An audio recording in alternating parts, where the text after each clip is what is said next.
भारत में police station के भीतर रिकॉर्डिंग करने के संबंध में कानून काफ़ी स्पष्ट है।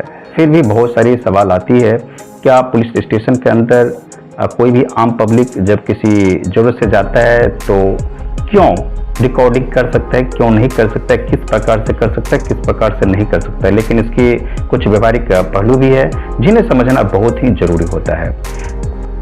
तो आइए दोस्तों, इस वीडियो में जानेंगे कि क्या आप पुलिस स्टेशन के अंदर जाते हैं और किसी कारणवश आपके मन में कुछ डाउट होती है, तो क्या आप उस बातों को या जो भी आप एक्टिविटी करते हैं या आपके साथ जो व्यवहार होता है, क्या इसका रिकॉर्डिंग कर सकते हैं या नहीं कर सकते हैं, इसी में बात करूंगा। मैं एडवोकेट जयशंकर प्रसाद निराला।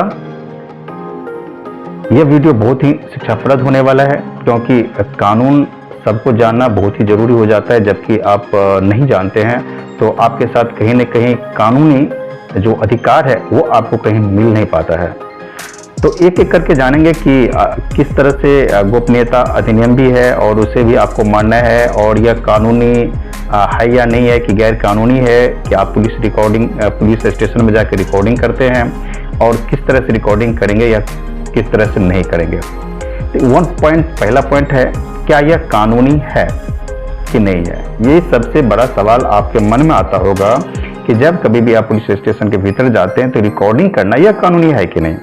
जी हाँ, इसका जवाब यदि मुझसे पूछे तो इसका जवाब है हाँ, पुलिस स्टेशन में रिकॉर्डिंग करना गैर कानूनी नहीं है।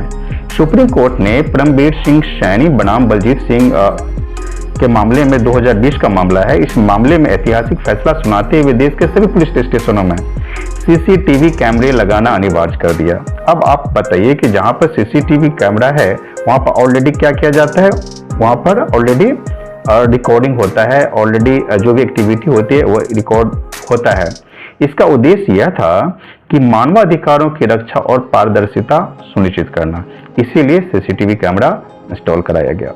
अब बात आती है दूसरी कि आधिकारिक गोपनीयता अधिनियम जो ऑलरेडी पारित हो चुका है, ऑलरेडी पहले से है, जिसे हम ऑफिशियल सीक्रेट्स एक्ट भी कहते हैं, और यह 1923 है। और उसमें बताया जाता है कि बॉम्बे हाईकोर्ट 2022 में एक महत्वपूर्ण फैसले को स्पष्ट भी किया है, क्योंकि ऑफिशियल सीक्रेट एक्ट 1923 यह पुलिस रिकॉर्डिंग करने पर ही यह हवाला दिया गया था कि पुलिस स्टेशन निषिद्ध स्थान है, प्रोहिबिटेड प्लेस है की श्रेणी में नहीं आता है। यानी जो पुलिस स्टेशन है, ऐसा नहीं है कि कोई आम व्यक्ति वहां जा नहीं सकता है या वहां पर कोई रिकॉर्डिंग नहीं कर सकता है, ऐसा निषिद्ध स्थान की श्रेणी में नहीं आता है। इसलिए वहां वीडियो बनाना जासूसी या ओएसए, यानी ओएसए हो गई वही आपका आधिकारिक गोपनीयता अधिनियम, ऑफिशियल सीक्रेट एक्ट। तो यहाँ पर जो आप वीडियो बनाते हो वह कहीं ना कहीं जासूसी या आधिकारिक गोपनीयता अधिनियम का उल्लंघन नहीं माना जा सकता, बशर्ते आप किसी गोपनीय दस्तावेज की तस्वीर नहीं ले रहे हो। यानी अब आपको एक चीज जो है वो बहुत इम्पोर्टेंट है आपके लिए, जिसे आपको ध्यान में रखना पड़ेगा कि आप वीडियो बना रहे हैं तो आप कोई जासूसी नहीं कर रहे हैं, क्योंकि आपने अपनी सुरक्षा के लिए किसी कारणवश आपने वीडियो बनाया कि आपके साथ किस तरह से व्यवहार किया जा रहा है, या आपकी बातों को सुना जा रहा है, क्या नहीं सुना जा रहा है, किस तरह से लिया जा रहा है। लेकिन यदि कोई भी दस्तावेज जो कि कॉन्फिडेंशियल है वो थाने के लिए, आप यदि उसका फोटो लेते हैं या तो उस दस्तावेज की वीडियो बनाते हैं, तो कहीं ना कहीं आप क्या है उल्लंघन कर रहे हैं कानून का, और यह गोपनीयता दस्तावेज की तस्वीर ले रहे हैं, राइट।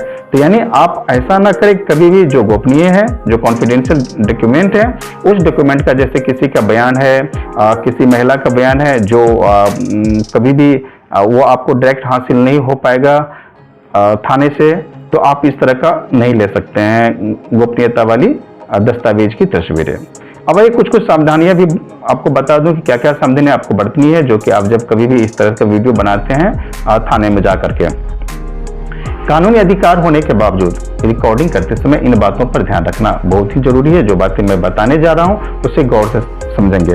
जब कभी भी आप थाना में एंट्री करते हैं और जाते हैं तो सबसे पहले ध्यान रखना है कि कार्य में बाधा डालने से जो संबंधित है। यदि रिकॉर्डिंग से पुलिस के अधिकारी काम में बाधा आती है तो आप भारतीय न्याय संहिता यानी बीएनएस से संबंधित धाराओं, और पहले जो था आईपीसी था 186 के तहत सरकारी काम में बाधा डालने का आरोप लग सकता है। यानी आपने ये समझ लिया बातें को कि यदि आप जाते हैं और आप किसी पुलिस अधिकारी के काम में बाधा डालते हैं तो सरकारी काम में बाधा डालने वाला धारा जो है आप पे एप्लीकेबल है, आप पर उसके ऊपर केस हो सकती है। अब दूसरी बातें हैं गोपनीयता का सम्मान। किसी अन्य पीड़ित या संवेदनशील मामले जैसे कि यौन उत्पीड़ित मामला है जो कि थाने में गया है, वहाँ पर कोई लेडी है या कोई लड़की है और उनका जो है कोई अपना स्टेटमेंट दे रही है या उनसे संबंधित कोई भी रिकॉर्ड है, दस्तावेज है, तो आप इसे न ही रिकॉर्डिंग करें, न ही उसका नाम, न ही इसका फोटो, न ही इससे संबंधित जो भी इंफॉर्मेशन है वो नहीं लें, क्योंकि वो कॉन्फिडेंशियल होता है। तो आपको उसका रिस्पेक्ट करना है कि जो कॉन्फिडेंशियल डॉक्यूमेंट है या इंफॉर्मेशन है, उस इंफॉर्मेशन को आप ना अपने कैमरे में कैद करें। राइट। अब है कि एक और भी बातें हैं, शांति बनाए रखना। यदि आप थाने में ठीक करते हैं तो आपको एक बात और भी ध्यान रखना पड़ेगा। वो बातें हैं कि रिकॉर्डिंग करते समय पुलिस से बहस या हाथापाई ना करें, क्योंकि इससे अवैध व्यवहार माना जा सकता है। क्योंकि जब कभी भी आप रिकॉर्डिंग करते हैं या उसी में आप कुछ बातें ऐसे बोलते हैं या तो पुलिस वाले के साथ हाथापाई कर लेते हैं तो कहीं ना कहीं सरकारी ऑफिसर पर हाथापाई का आरोप लग सकता है। राइट। आइए बात करते हैं कि यदि पुलिस आपको रिकॉर्डिंग करने से रोके, आपको रिकॉर्डिंग ना करने दे, तो क्या करना चाहिए। अभी तक आपने समझ लिया कि आपके पास क्या अधिकार है, आपने ये भी समझ लिया कि किस तरह के रिकॉर्डिंग नहीं करनी है। अब जो इम्पोर्टेंट है वो ये बातें हैं कि यदि पुलिस रिकॉर्डिंग करने से रोकता है तो आपको क्या करना है। सबसे पहली बातें हैं कि आप अपनी बातें जो है शालीनता से रखें, शालीनता से बात करें पुलिस ऑफिसर के साथ थाने के अंदर। उन्हें बताएं कि आप पारदर्शिता के साथ रिकॉर्डिंग कर रहे हैं, पारदर्शिता के लिए रिकॉर्डिंग कर रहे हैं, यह किसी कानून का उल्लंघन नहीं है। आप साफ साफ बताएं कि मैं किसी कानून का उल्लंघन नहीं कर रहा हूं और मैं कानून के दायरे में रह करके रिकॉर्डिंग कर रहा हूं और मैं रिकॉर्डिंग इसीलिए कर रहा हूं ताकि कभी भी यह पारदर्शिता बने रहे कि आप में और मुझ में जो बातें हुई दोनों के बीच में वह क्या बातें हुई, किस तरह की घटना यहाँ पर घटी है, यहाँ पर किस तरह से बातें हो रही है, इससे संबंधित है। मैं आपके किसी भी कॉन्फिडेंशियल दस्तावेज को या जो बातें इंफॉर्मेशन आपके कॉन्फिडेंशियल है या कोई ऐसा पीड़ित महिला आई है तो मैं उसका वीडियो नहीं बना रहा हूं। मैं जिस बातों को लेकर आया हूं उस बातों की पारदर्शिता बनाने रखने के लिए मैंने वीडियो बनाया है या वीडियो बना रहा हूं। आप सीसीटीवी का भी हवाला दे सकते हैं, क्योंकि जैसे मैंने आपको स्टार्टिंग में ही बताया कि सुप्रीम कोर्ट ने सीसीटीवी के बारे में बताया कि सभी थाने में सीसीटीवी होना बहुत ही मस्ट है ताकि सभी बातें रिकॉर्ड हो सके, कोई घटना घटित हो तो वो भी रिकॉर्ड हो सके। तो आप कह सकते हैं जब स्टेशन में यानी पुलिस स्टेशन में, जब पुलिस स्टेशन में पहले से ही सीसीटीवी लगा है तो मोबाइल रिकॉर्डिंग से कोई सुरक्षा का खतरा होना ही नहीं चाहिए, क्योंकि आप जो कुछ भी रिकॉर्डिंग करते हैं वो ऑलरेडी आपके ऊपर एक बैठा हुआ और वो कौन है, सीसीटीवी, जिसको बोलते हैं तीसरी आंखें। राइट। तो आप उनको साफ साफ बताएं कि थाने में कि यदि मैं रिकॉर्डिंग करता हूं तो मेरा रिकॉर्डिंग भी ऊपर से कोई रिकॉर्डिंग कर रहा है वो आप खुद कर रहे हैं, क्योंकि आपके यहाँ सीसीटीवी कैमरा लगा हुआ है। अब आइए बात करते हैं कि यदि पुलिसकर्मी आपका मोबाइल छीन लेते हैं रिकॉर्डिंग करते समय या तो दुर्व्यवहार करते हैं तो क्या करना चाहिए।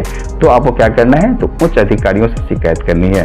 इनकी शिकायत आप एसपी या तो राज्य मानवाधिकार आयोग में कर सकते हैं। लेकिन कोशिश करें जब कभी भी इस तरह के कोई काम करते हैं तो आप कानून के दायरे में करें और शालीनता से करें और धैर्यपूर्वक करें। किसी तरह का गोपनीयता वाली जो डॉक्यूमेंट है इसका फोटो ना लें और वहाँ जो ऑफिसर है उनके कामकाज में किसी तरह का बाधा न डालें और उनके साथ जो व्यवहार करें वो बहुत ही अच्छा व्यवहार रखें। साथ साथ मैं आपको लास्ट में ये भी बताना चाहूँगा कि कानून आपके साथ है, लेकिन रिकॉर्डिंग का उद्देश्य हमेशा अपनी सुरक्षा और साक्ष्य जुटाना होना चाहिए। यानी आपको साफ साफ होना है कि जो रिकॉर्डिंग आप कर रहे हैं वो आप अपनी सुरक्षा के लिए कर रहे हैं और एविडेंस कलेक्ट करने के लिए कर रहे हैं, न कि पुलिस के काम में अड़चन डालने के लिए कर रहे हैं। यह बातें आपको ध्यान में रखना है। उम्मीद करता हूँ यह वीडियो आपके लिए बहुत ही शिक्षाप्रद हुआ होगा, क्योंकि कानून जानना सबके लिए बहुत इंपॉर्टेंट हो जाती है। यदि आप कानून जानते हैं तो कहीं न कहीं जो आप कभी किसी दूसरे को ब्लेम लगाते हैं कि थाने में पुलिस स्टेशन में जब आप जाते हो तो कोई ऑफिसर आपको कुछ कहता है, आपके साथ कुछ व्यवहार करता है तो कहते हैं कि ये पुलिस ऑफिसर गलत है। तो ये कहीं न कहीं यदि आप कानून के दायरे में रहते हैं तो आपको समझ में आ जाए कि सामने वाले जब आप कानून को तोड़ते हैं तब करते हैं कि उससे पहले कर रहे हैं, राइट। यदि आप कानून में हैं और आपके साथ आप मिसबिहेव कर रहे हैं तब तो गलत है, लेकिन आप कानून से बाहर चले जाते हैं तो भी आपको यदि लगता है तो कहीं न कहीं वो गलत है। वो पुलिस ऑफिसर इसीलिए ऐसा करता है क्योंकि आप कानून से बाहर अपना काम करते हैं। Thank you so much.